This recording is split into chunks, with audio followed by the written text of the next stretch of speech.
Hey there guys, alright, today we are here with a video that I've honestly been meaning to react to for, well, probably since I reacted to the loss of life in World War II visualized video. So that would be over a year ago now. Time flies. Been meaning to react to this for a while. I just kept forgetting about it, and then someone made a comment recently about it, and I was like, oh man, I've been meaning to watch that. So let's watch it. Before we dive into the video, make sure you hit that like button and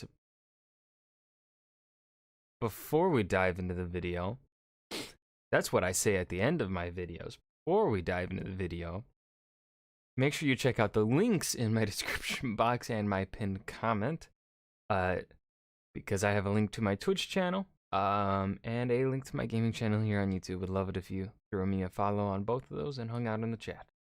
Anyways, now that I know where I am, I'm just losing my mind apparently right now. I don't know. It's finals. I'm going through finals, my last finals. So I'm out of it. I wrote a long ass paper on African history, on statehood in 2 regions of Africa.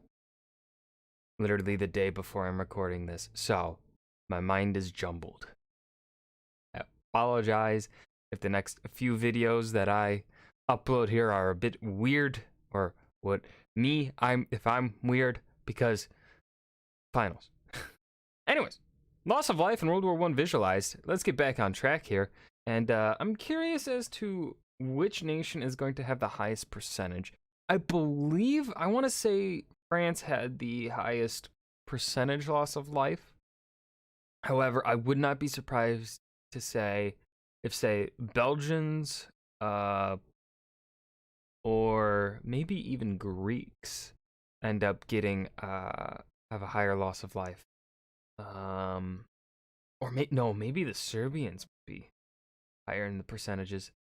But let's go ahead and find out. This video is made possible by Skillshare. Learn anything you want to learn with Skillshare for free for 2 months at skl.sh/RealLifeLore18. I purposefully released this video on the 9th of November 2018. 2 days from now, on the 11th of November, will mark exactly 100 years since the end of the First World War, one of the most destructive and violent wars ever fought in human history.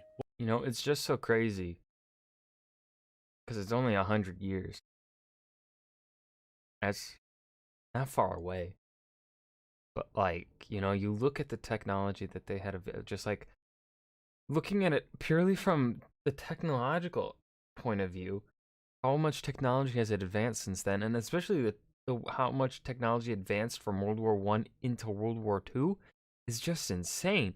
But then also, you know, the global scale of this war, the way it changed the world, it seems like something that would have happened not only 100 years ago.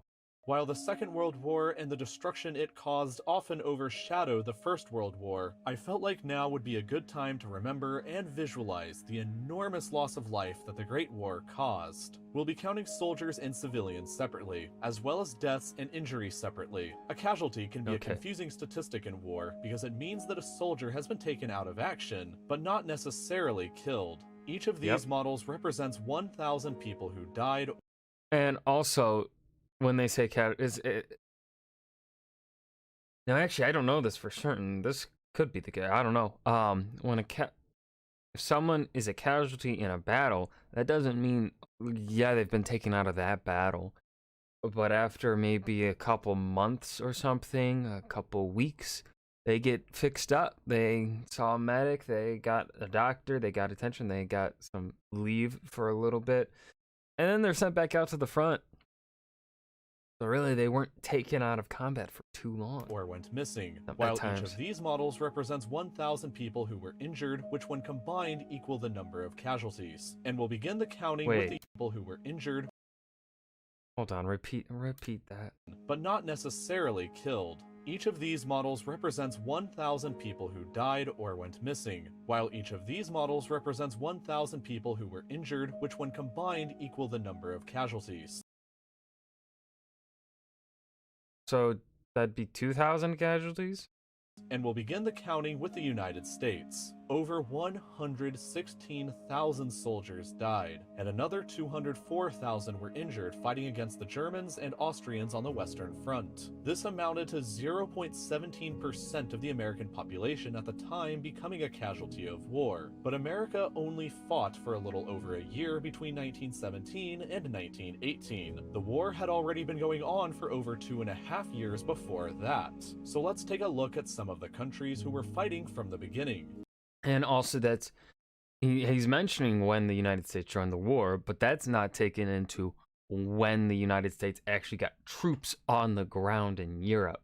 So that time span of what he said, a year and a half, shortens to even shorter. The war began when Austria-Hungary declared war against Serbia in 1914, and Serbia suffered worse than any other country during the war. 375,000 Serb soldiers lost their lives in the fighting. They're a small nation of probably what?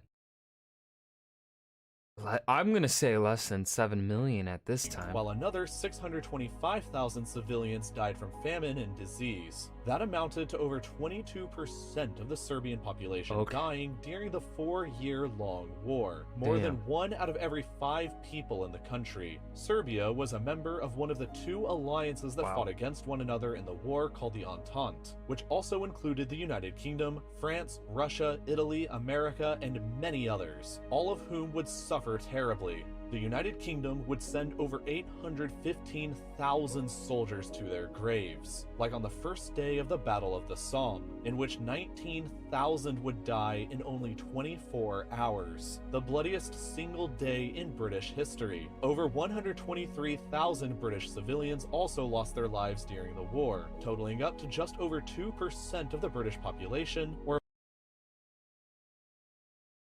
Hold on. Trying to think of what I was gonna... Okay, so that... Yeah, great. Would this... Yeah, this should be including Ireland. Oh, Ireland, Scotland, Wales, England. All combined, right? They wouldn't be counting... Yeah, and they wouldn't be counting any of British colonies. They technically aren't British. About 1 in every 50 people dying, but many more were wounded. 1,675,000 more soldiers, which adds together to 5.77% of the UK population then, becoming casualties of the war. Ooh, he's using UK and Great Britain. Those aren't the same term. Subjects They'll of the get British mad. Empire like Australia, Canada, New Zealand, India, and South Africa also fought in the war and took high casualties. Percentage-wise, New Zealand suffered the worst, losing 3.8% of her population as wartime casualties, while numbers-wise, Australia took the hardest hit, losing over 61,000 of her soldiers and suffering another 152,000 wounded, with Canada and India both not too far behind. But the other major Entente powers lost an incredible amount more. The Italians joined the war in 1915, but in 3 years of fighting suffered 555,000 military fatalities. And their fighting is exclusively, pretty much exclusively against Austria-Hungary. Of course, I think the Germans sent some troops south to the Italian border, but pretty much all of their fighting was just with the Austro-Hungarians. Whereas, you know, Germany's losses would be just with France, and where Germany was fighting 2 sides, France and Russia. Along with 592,000 civilian deaths. Another 947,000 Italian soldiers became wounded, representing 5.8% of the Italian population becoming casualties, a figure roughly comparable to the UK percentage. But then there's Russia and France, both of whom suffered higher casualties than the entire Serbian population combined during the war. Russia was the first country to come to Serbia's defense during the war and suffered catastrophic losses. 1,977,000 soldiers died fighting against the Central Powers, while another 1,140,000 civilians lost their lives. But Russia suffered Goddamn. vastly higher injuries. 4,350,000 soldiers were wounded during the fighting, which together represents 2.5% of the Russian population that became casualties. These enormous losses eventually helped contribute to Russia's spiral into revolution and their surrender in the war early into 1917. But percentage-wise, the Allied country that suffered during the war the most, besides Serbia, was France. Most of the Western Front took place in northeastern France and Belgium, and during 4 years of fighting, 1,377,000 French soldiers gave up their lives in defense of their country, along with 340,000 civilian fatalities. That civilian number is actually pretty fucking low. I thought that was going to be a lot higher. I thought that was going to be closer to what also Russia suffered. But again, where they were fighting, I guess, wouldn't have had too many people. This represented a loss of life for 4.3% of the entire French population, but many, many more were wounded. And this loss of life, because the French also kind of like started spiraling downward, this pretty much was, they were unable to, I guess, come back from this loss of life by the time of World War II, because they were no longer really the economic epicenter. Like, they were, as Britain rose, you know, France was kind of shifted to like second place economic power. But then when Germany came up out of nowhere, Germany became second place, Britain first, because, you know, biggest city in the world for a good while was London. So London was like the economic epicenter. So it would be like Britain, and then Germany, and then France is like third place. So, you know, you're gonna go where the people are gonna move where the money is, or make babies where the money is. Since France is no longer is kind of like diminishing, especially after this loss of life in World War One, and just the sheer amount of money that was lost also during World War One, people are gonna more go towards, you know, Britain, maybe Germany, except Germany also has its issues, but Germany was more able to bounce back from its loss of life. Actually, I think they regained by the time World War II broke out. They had regained their losses essentially. I think I might be wrong with the numbers, but I don't think France did. Which is interesting because Germany suffers an extremely economic rough time following the end of World War One. Arguably way rougher than the French. However, the Germans are able to bounce back easier, a bit better. Just a random thought I had. 4,266,000 additional French soldiers were wounded or maimed by the war, representing a total casualty amount similar to Russia's, but from a much smaller population. In total, around 15% of France's population became a casualty during the First World War. A horrible loss of life that wouldn't be fully recovered 20 years later at the start of the Second World War. I was right. Other Entente countries in order of wartime casualties include Romania, which also suffered terribly at 10.4% of their population becoming casualties, as well as Greece, Belgium, Portugal, Montenegro, and Japan, with only about 1. Oh, so Belgium actually didn't suffer that much loss of life in percentage. 1,000 casualties during the entire war. But now let's take a look at the other side, the Central Powers, which were led by Germany. Germany was fighting on two fronts for most of the war and also suffered cataclysmic losses. 2,037,000 of her soldiers died fighting in the west and the east, and 594,000 of her civilians died largely due to starvation caused by the Allied blockade of the country. Another 2.5 million German soldiers were wounded during the course of the war. Okay, so actually, you are nearly as serving in the German military in World War I. You are nearly as likely to die as you were to get injured. Essentially, it seems to have been a 50-50 shot of whether or not you would die or just be wounded. That is fucked. because obviously what we saw with the French, it was a what 1-to-4 ratio or something like that. So you had a 25% chance of death serving in the French, and then a 70. That number isn't right. Yeah, it's close enough. I'm not mathematician, and you're like 75% likely to just be injured. Huh. Amounting to That's interesting. 7.8% of Germany's population becoming a casualty. While Germany Yeah. suffered the highest raw numbers of the Central Powers casualties, she didn't suffer the highest percentage-wise. While Austria-Hungary took less casualties overall, they represented a higher proportion of that empire's population, 10.77%. Over 1.3 million soldiers were killed and another 3.6 million injured. Hold on, this is interesting though. So the Central Powers, actually, percentage-wise, did not get hit as bad as the Allied powers. All of which helps to explain why the Austro-Hungarian Empire itself wasn't able to survive the war. But the worst suffering on the Central Powers side occurred inside of the Ottoman Empire, and most of it was self-inflicted. The Ottomans joined the war in 1915 and suffered 548,000 military fatalities, and another 582,000 wounded fighting against mostly the British, French, and the Russians. But absurdly high civilian deaths inside of the Ottoman Empire were large. Kinda. Obviously the Arabs don't think of themselves as Ottoman, because they didn't want to be part of the Ottomans. Due to the Ottoman government's policy of ethnic cleansing against her Armenian, Greek, and Assyrian ethnic minorities. Collectively known as the Armenian Genocide, 1.5 million Armenians were systematically killed by the Okay, so they're gonna total the genocide into Ottoman loss. government during and shortly after the war, along with 600,000 Greeks and 225. Ooh. All right, you never get told about the Greek loss of life, as well as what was that? Serbian? 225,000 Assyrians. Assyrians. Okay. So you never hear about the Assyrian or the Greek loss of life.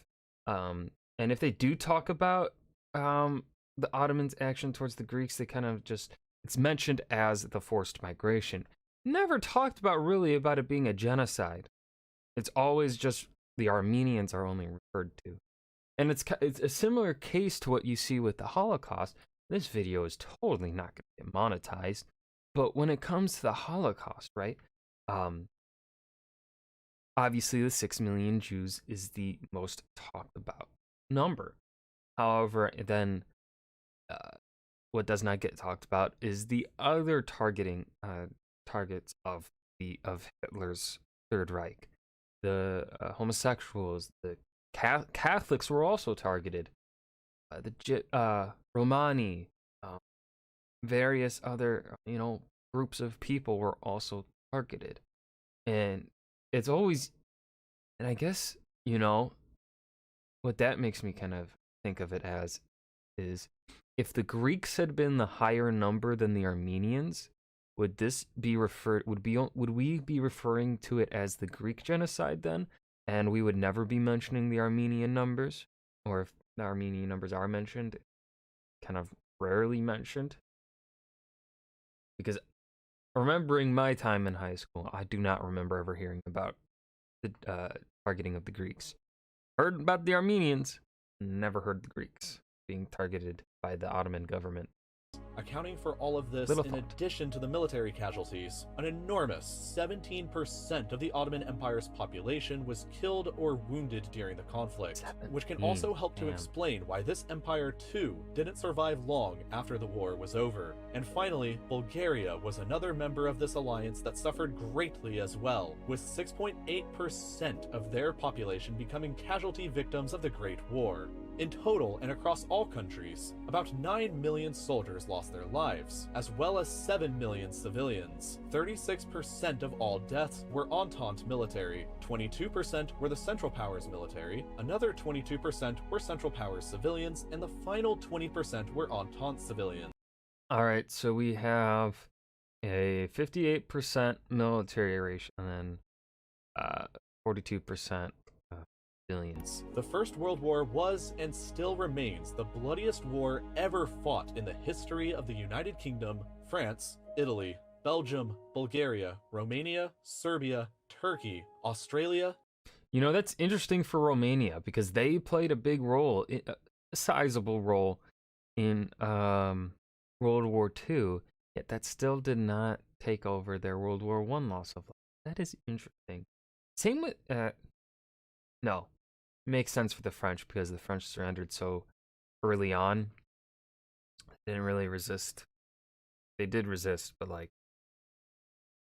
compared to what we then see in Russia and then later towards 1944, the resistance of the Germans, you know, different. New Zealand, and Canada. The Second World War was actually not as bad for all of these mentioned countries, but it would be worse for others like Russia and Germany. Hopefully, after two terrible lessons during the 20th century, humanity will never forget what can happen when we let our differences get the better of us. Lessons of any kind are valuable for both societies and for individuals, and if you made it all the way through this video to here, it's clear that you enjoy learning.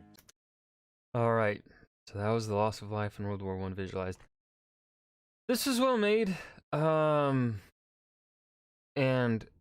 yeah, thing though is I think it could have been better visualized. I think I would have liked to see kind of what we saw with the World War II loss of life, is the nations kind of being stacked against each other. Like we see, because like, well, what really helped put things into perspective, especially when you had nations that were losing so much more life than others, was you would see, say, it would be like the United States loss of life. And then next to it was the Soviet Union, and you just saw them all the way up here while the US was like down here, right? And that really helped put it into, in my opinion, better perspective. And I helped visualize it a lot more. Gave it more power too, in the emotions I was feeling. This just felt like I was looking at numbers, you know, and not necessarily at like loss of life for the countries, if that makes sense. But still really well made. That was the loss of life in World War I, visualized by RealLifeLore.